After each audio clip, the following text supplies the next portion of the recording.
Oke, halo guys. Di video sebelumnya saya sharing tentang 3 bisnis properti yang bisa kamu mulai tanpa modal. Lalu kemudian salah satunya yang saya mention adalah tentang agent properti. Karena ya kebanyakan agent properti ya memang tanpa modal. Karena cuman perlu handphone, internet, bensin. That's it. Udah itu aja modalnya. Sama cetak kartu nama paling berapa sih? 50.000 udah dapat 100 kartu nama, udah banyak banget. Nah, sekarang gini. Challenge-nya, tantangannya untuk menjadi seorang agent properti yang sukses adalah satu, itu kita harus punya database pembeli dari propertinya, karena yang paling susah memang nyari pembeli. Challenge-nya di sana, tantangannya di sana. Kalau nyari barang dijual itu gampang banget. Bahkan saya sendiri ya, kalau misalnya saya lagi mau nyari lahan nih untuk pembangunan properti misalnya, saya tinggal posting aja di medsos, atau saya tinggal posting di grup WhatsApp, saya tinggal posting di grup Facebook. Itu banyak banget responnya, itu sangat banyak banget, karena saya sebagai pengembang hotel itu banyak mencari lahan dan itu luar biasa. Kalau kita mau beli itu banyak banget, tapi kalau mau ngejual itu tantangan sendiri. Jadi bayangin mencari orang untuk membeli properti itu jauh lebih susah. Makanya ini adalah salah satu tantangan yang harus bisa dijawab oleh seorang agent properti. Agent properti yang sukses itu memiliki database potensial pelanggan, database potensial customer yang sangat banyak. Itu tantangannya. Nah, kalau mau sukses, kamu harus jago bangun database. Nah, dalam video kali ini yang saya mau share adalah bagaimana kamu sebagai seorang agent properti atau sebagai seorang calon agent properti bisa tahu caranya membangun database atau list potential buyer yang bisa kamu nanti manfaatkan untuk memasarkan properti-properti yang kamu pegang. Kenapa sangat penting? Karena gini, biasanya agen properti ini saya juga udah bahas sekilas di video sebelumnya. Seorang agen properti itu biasanya dibagi dua. Ada agen properti yang fokus di listing, ada yang di selling. Di bagian mencari barang dan bagian menjual barang.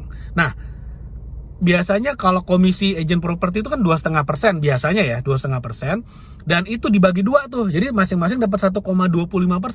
Orang yang dapat barang 1,25% komisinya, orang yang jual barang itu 1,25%. Kayak gitu. Nah, makanya kalau kamu bisa dua-duanya nih, nyari barang bisa, jual barang bisa, ya kamu dapat full 2,5%. Kalau kamu jualan properti yang harganya 5 miliar, 2,5%-nya kan lumayan, 125 juta. Itu komisimu. Bayangin kalau kamu mau kerja sebagai seorang manajer atau sebagai seorang admin, kamu perlu kerja berapa tahun tuh biar dapat gaji 125 juta.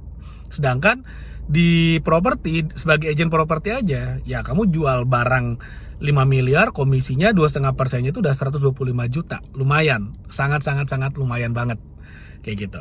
Oke, sekarang balik lagi ke topik, bagaimana caranya kamu bisa membangun list database calon buyer supaya kamu bisa dapetin komisi yang besar ini. Gimana caranya? Yang pertama, kamu harus bangun personal brandingmu. Ingat, yang pertama, ini penting banget, personal brandingmu. Bayangin kamu ada dalam sebuah, ada dalam sebuah pesta, dalam sebuah nikahan misalnya, dalam sebuah gathering misalnya, lalu kemudian ada satu orang datengin kamu dan bilang, bapak atau ibu, ini kan ya, yang agent properti ya, kebetulan saya lagi nyari rumah nih, bisa tolong dibantu nggak? Saya lagi cari rumah misalnya nih, kalau di Bali nih, di daerah Renon misalnya, Denpasar, yang harganya udah mahal-mahal banget. Tiba-tiba ada yang datengin kamu. Dan kenapa mereka datengin kamu ya? Karena mereka udah tahu kamu adalah seorang agent properti, kamu adalah seorang agent yang sangat helpful terhadap klienmu, sehingga ketika mereka mau nyari barang, mereka nyarinya ke kamu. Enak apa enak banget. Gimana caranya biar bisa seperti itu? Kamu harus bangun personal branding di sana. Gimana caranya bangun personal branding? Sekarang saya ajak, setelah nonton video ini, kamu cek Instagrammu, Facebookmu, WhatsAppmu, emailmu, coba cek dari email. Cek emailmu apa? Alamat emailnya apa? Apakah misalnya namamu misalnya Budi? Apakah namanya Budi paling ganteng @gmail.com? Atau namamu adalah misalnya namanya Budi Santoso @gmail.com. Pilih alamat email yang profesional. Itu dulu satu. Yang kedua, lihat WhatsAppmu. Status WhatsAppmu itu apa? Apakah isinya galau? Apakah isinya berantem sama pacar? Apakah isinya mengeluh tentang pekerjaan? Kalau masih ada status kayak gitu, langsung dihapus, langsung diganti. Ganti isinya dengan agent property.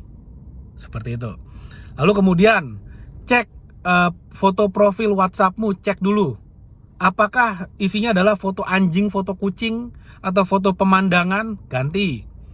Harus fotomu yang lagi pakai jas, pakai dasi yang terlihat sangat profesional. Lalu kemudian cek sosmedmu. Facebook fotonya apa? Statusnya apa? Instagram postingannya apa? Kalau masih ada postingan-postingan tentang ya Tuhan, di mana keadilan? Langsung hapus, langsung ganti. Jangan sekali-sekali posting masalah pribadi di media sosial. Pertama, orang nggak peduli. Sisanya, orang senang kamu dapat masalah. Jangan diposting. Status-status, tulisan, story tentang masalah, jangan. Semuanya harus positif dan semuanya harus berbau profesional. Itu jauh lebih baik. Mendingan posting produk daganganmu daripada harus posting masalah pribadi. Please jangan posting masalah pribadi. Lalu kemudian, kalau kamu udah mempersiapkan sosial media, WhatsApp, email, semuanya udah profesional, nah itu yang pertama tuh. Yang kedua yang kamu harus perhatikan adalah bagaimana caranya kamu bisa mulai mendatangkan orang-orang yang butuh properti atau lagi mau jual properti. Gimana caranya? Pastikan kamu banyak mengedukasi tentang properti di media sosialmu.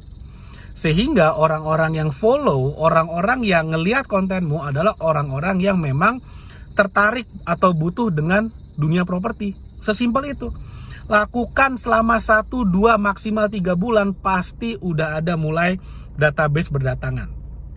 Nah, kalau mau lebih advance lagi, berikan sesuatu yang sifatnya gratis yang berhubungan dengan properti. Misalnya, kamu bikin sebuah tulisan singkat aja, simple aja. Misalnya, 10 tips untuk meningkatkan nilai jual propertimu. 10 tips untuk membuat propertimu menjadi mesin uang. 10 step bagaimana caranya menjadi seorang investor properti. Bikin aja. Lalu kemudian kamu bisa tawarkan secara gratis. Kalau kamu mau kalau Anda ingin mendapatkan 10 tips tentang bagaimana caranya meningkatkan nilai jual propertimu 300%, masukkan nama, email, nomor telepon. Nah, orang-orang yang memang bergelut dunia properti pasti tertarik tuh. Misalnya untuk calon investor, kamu bisa bikin sebuah tulisan yang isinya 10 tips mencari properti yang lokasinya yang akan naik 3 kali lipat dalam waktu 2 tahun atau kurang. Jadi ada lokasinya harus bagus, lalu kemudian harus developernya harus bagus, dan semuanya itu kamu tulis dalam satu dokumen PDF atau Microsoft Word. Kamu bisa kasih for free, tapi ditukar dengan database mereka. Dan saya yakin, saya pastikan orang-orang yang tertarik ingin mendownload e-bookmu itu pasti adalah orang-orang yang memang tertarik dengan dunia properti, entah yang mau beli atau entah yang mau jual. Lakukan ini selama 3 bulan, 6 bulan, databasemu pasti banyak. Dan di sana kamu berhasil membangun personal brandingmu, sehingga ketika orang-orang nanti ingin mencari properti, ingin jual properti, top of mind-nya adalah dirimu. Sesimpel itu. Sesimpel itu. Jadi mudah-mudahan apa yang saya share bermanfaat. Ayo, bisnis properti tanpa modal, jadi agent properti itu seru banget, asik banget. Dan apalagi saya dari tim Eskotel itu banyak banget butuh properti dan banyak juga jual properti. Mudah-mudahan kita bisa kerjasama dan komisinya itu asik banget kalau kita main di dunia properti. Oke, mudah-mudahan apa yang saya share bermanfaat. Jangan lupa like video ini, share video ini, dan subscribe YouTube channel ini. Thank you, sampai ketemu lagi di video berikutnya.